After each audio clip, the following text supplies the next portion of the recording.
Hello YouTube and welcome to another episode of CGL's Collectibles. This one's a little bit different because I'm in a totally different setting. I'm actually in the historical Tut Hill house in Moravia, New York. My girlfriend and I, we took a vacation to the Finger Lakes, so I'm out here for a couple days, but I still wanted to get you guys a video with this awesome lot that I bought. So I was scouring Facebook Marketplace in my local area, New Jersey, when I found somebody selling a 1979, I believe this is 79, Mego Pocket Hero Batman for $25, and I thought, wow, this is really cool. And $25 isn't a bad price. But when I looked at her other listings, I noticed that she had a whole lot of figures up for sale, and so I made her an offer for all of them. And so we ended up getting the deal done there. I'm really excited. It's a great lot of figures. Got all, I believe, 8 of these figures here for $90. So let's get a little closer look. I'll go one by one, show you guys each of these. They're extremely collectible. They're really fun. People don't think of these as kind of Mego toys. We think of like more the 8-inch dolls, but this was Mego's Pocket Hero series. They came with accessories and all sorts of stuff like vehicles and play sets. I actually had the privilege of buying one of these unique vehicles, the Batcopter, at last year's New York Comic Con.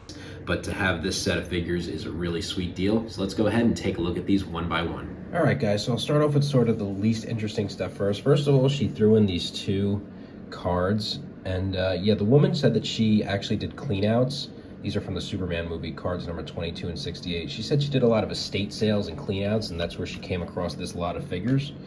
And also, I wasn't really trying to get this, but there's this army soldier that I know like nothing about. He's got a flamethrower. I mean, he's pretty cool. His body kind of pivots. And he's actually made by Mattel from 1977, so he's pretty vintage. Cool little Army Man figure. Then the other oddball figure was this Remco Phantom of the Opera. I believe this figure is also, I think this is 1980, this figure. And he was kind of the oddball out in this group also, but he still has his original cape.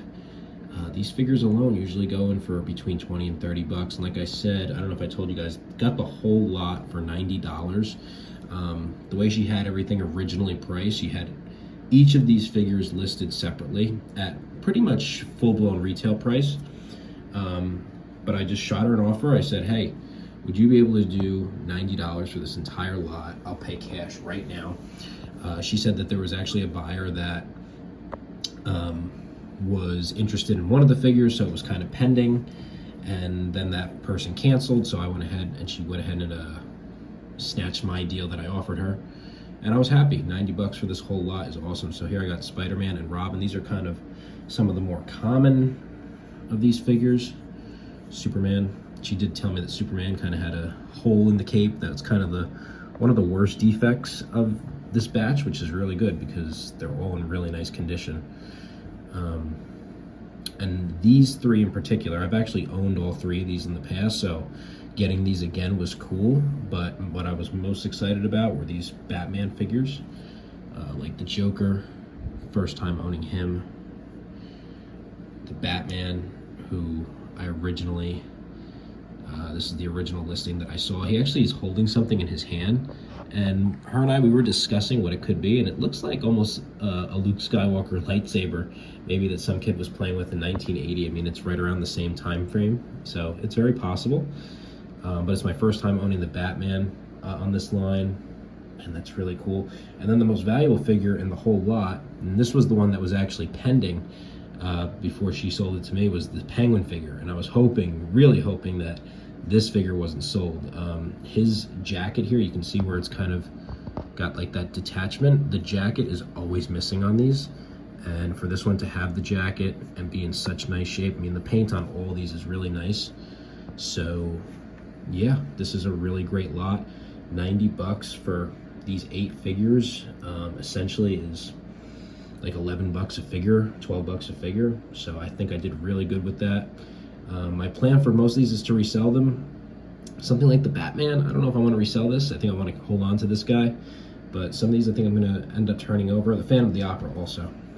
I love my horror, vintage horror stuff.